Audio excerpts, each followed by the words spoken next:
Alô, galera! Aqui é Renato Pelizari e vamos começar mais um Quer Que Desenhe? No episódio sobre a Primeira Guerra Mundial, choveu comentário pedindo pra gente explicar o quê? A Segunda Guerra, claro. Então, é pra já! Aqui no Descomplica levamos as dúvidas muito a sério. Por isso, não deixe de se inscrever em todas as nossas redes sociais e aprenda muita coisa legal enquanto rola a timeline. Quer melhor que isso? A gente deixa todos os mapas em alta resolução aqui no link da descrição. Agora, não se esqueça de dar aquela moralzinha curtindo o nosso vídeo no canto direito e compartilhando com a galera, beleza? Vamos à guerra? Os números da Segunda Guerra Mundial dão uma ideia da catástrofe humana causada. Foram entre 50 a 80 milhões de mortos. Aproximadamente 6 milhões de judeus executados pelo regime nazista no chamado Holocausto. Envolveu mais de 30 países. Durou 6 anos e 1 dia, de 1º de setembro de 1939 a 2 de setembro de 1945. Como? Por quê? Quando? Quais foram as principais causas que levaram a tamanha destruição? Resposta rápida: Adolf Hitler? Bom, não é tão simples assim. Claro que o Führer alemão foi uma peça fundamental para a eclosão do conflito e também para a dimensão apavorante que ele tomou, mas não é suficiente para explicar tudo. Vamos para o túnel do tempo para descobrir os antecedentes. Em 1919 foi assinado o Tratado de Versalhes, ou o Ditado de Versalhes para os alemães. Aquele firmado no final da Primeira Guerra Mundial. O país foi obrigado a assumir total responsabilidade pela guerra, perdeu 1/8 do seu território para a criação do corredor polonês, foi ocupada militarmente e obrigada a abrir mão de ter seus armamentos, condenada a pagar uma indenização milionária. Eita!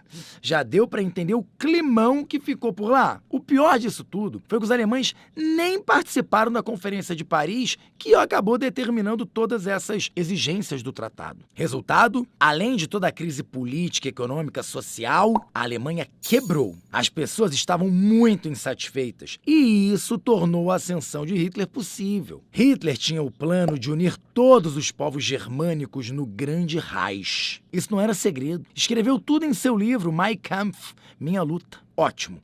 Agora você já entendeu como foi possível que alguém como Hitler chegasse ao poder e convencesse milhões a lutarem pelas suas ideias. Era o chamado revanchismo alemão. Agora, o segundo ponto a ser lembrado é a ressaca europeia. A verdade é que ninguém na Europa queria ir para a guerra. De novo, né? Lembre-se que a Primeira Guerra tinha acontecido há apenas 20 anos. Por isso, houve uma política de apaziguamento. Isto é, como as demais potências temiam uma nova guerra e temiam também o comunismo de Stalin, pegaram leve com Hitler e com as suas políticas maléficas de expansionismo e perseguição aos judeus. Isso ajudou ainda mais o líder alemão. Hitler, então, começa a rasgar o Tratado de Versalhes. Em 1934, a Alemanha começa a se rearmar. Em 1935, Mussolini invadiu a Etiópia e saiu da Liga das Nações. Em 1938, a Alemanha invadiu a Áustria e a Tchecoslováquia. Resultado? O primeiro-ministro inglês, Chamberlain, foi à Alemanha conversar com Hitler. Em 1938, assinaram o Tratado de Munique, no qual, basicamente, a Europa aceitava as anexações de Hitler, desde que ele prometesse parar por ali. Mas ele não parou. E lá se foi a Polônia também, invadida em setembro. Esse foi o resultado da política de apaziguamento de franceses e ingleses. Ora, já era demais. Agora seria a guerra. As alianças se formaram entre dois lados. Mas preste atenção que tem gente que entra atrasado no jogo, hein? Os aliados, Grã-Bretanha e a França. E depois, União Soviética e Estados Unidos, que começam neutras, mas vão entrar daqui a pouco por terem sido atacadas. Versus o eixo, a Alemanha, a Itália e o Japão. Lembra do ditado? Diga-me com quem andas e te direi quem és? Pois é, essa turma do eixo era composta pelos governos fascistas. Agora é hora da ação. O eixo começou ganhando. Implementaram uma estratégia chamada Blitzkrieg, ou Guerra Relâmpago. Ágil e brutal. Em 1940, a Alemanha invadiu a Dinamarca, a Noruega, a Holanda, a Bélgica e a França. Hitler tomou na maior cara de pau todo o norte da França, mas no sul deixou o governo fake de Vichy, que na verdade era um fantoche nazista, governado por Henri-Philippe Pétain, um colaboracionista. Praticamente só a Grã-Bretanha do Churchill resistia aos nazistas, apesar do ataque aéreo constante dos alemães a Londres e arredores. Foi a grande disputa entre a Luftwaffe, da Alemanha, e a Royal Air Force, a RAF, da Inglaterra. Nunca esquecerei das palavras de Churchill quando os alemães recuaram. Nunca tantos deveram a tão poucos. Mas nem tudo era desastre. Em 1941 começa o período de mundialização da guerra. Duas coisas aconteceram que viraram o jogo. Primeiro, deixa eu contar uma coisa. Em 1939, a União Soviética e a Alemanha tinham feito um pacto mútuo de não agressão. O pacto de Ribbentrop-Molotov. Acontece que Hitler só queria ganhar tempo. Ele tinha um plano de invasão contra os comunistas, a Operação Barbarossa. Assim, invadiu a União Soviética em junho de 1941 para surpresa de Stalin, que achava que eles estavam de boa. Neste mesmo ano, os japoneses atacaram a base naval americana Pearl Harbor em dezembro de 1941. E Roosevelt, que já estava querendo entrar na briga, encontrou motivo perfeito para convencer o Congresso americano e apoiar a guerra junto aos aliados. Agora que as duas superpotências haviam entrado na briga, a derrota do eixo seria uma questão de tempo.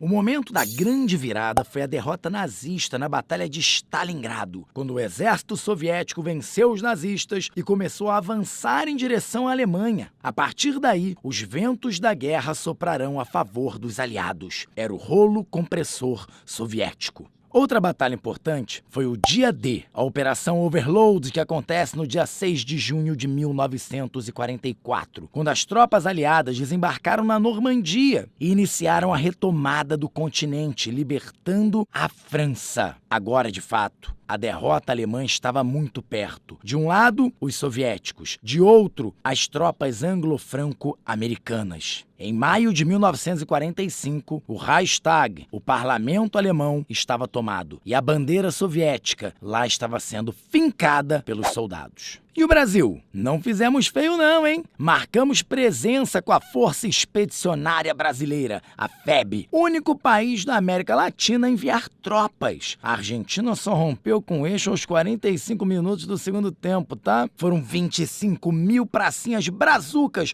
lutando na Itália. Opa, peraí, mas a guerra acabou? Não, ainda não. Mesmo com a derrota da Itália e da Alemanha, na frente asiática, os japoneses ainda lutavam. Era a Guerra do Pacífico. E resistindo ao avanço norte-americano, utilizaram a estratégia dos pilotos kamikazes, jogando os aviões contra os navios americanos. Mas o tio Sam reagiu e decidiu explodir 2 bombas atômicas no Japão, Hiroshima e Nagasaki. Um massacre nunca antes visto. Era necessário? Justificaram, dizendo que era uma forma de acabar mais rápido com a guerra, mas as perdas humanas e a devastação foram gigantescas. Basta ter em mente que a bomba atômica não distingue soldados de crianças e nem base militar de escolas e hospitais. A rendição incondicional do imperador japonês, de fato, põe fim à Segunda Guerra Mundial, uma das maiores catástrofes da humanidade. Mas e agora? Ganhamos do eixo? Friends forever? Ora, não sejamos ingênuos. Os aliados já tinham percebido, mesmo antes do fim da guerra, que após a derrota do eixo, o conflito seria entre Estados Unidos e União Soviética,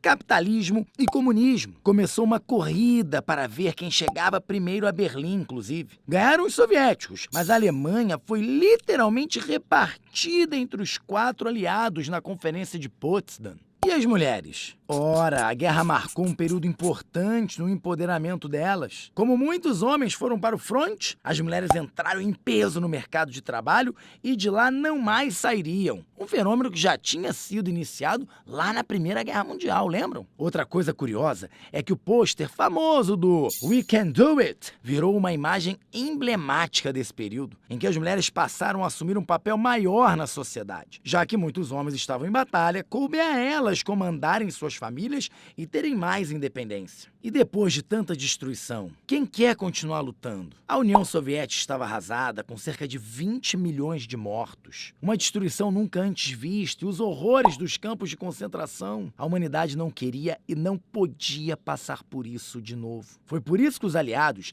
antes mesmo de terminar a guerra, fizeram alguns encontros para arrumarem o mundo. O resultado foi a criação das Nações Unidas, a ONU, em 1945.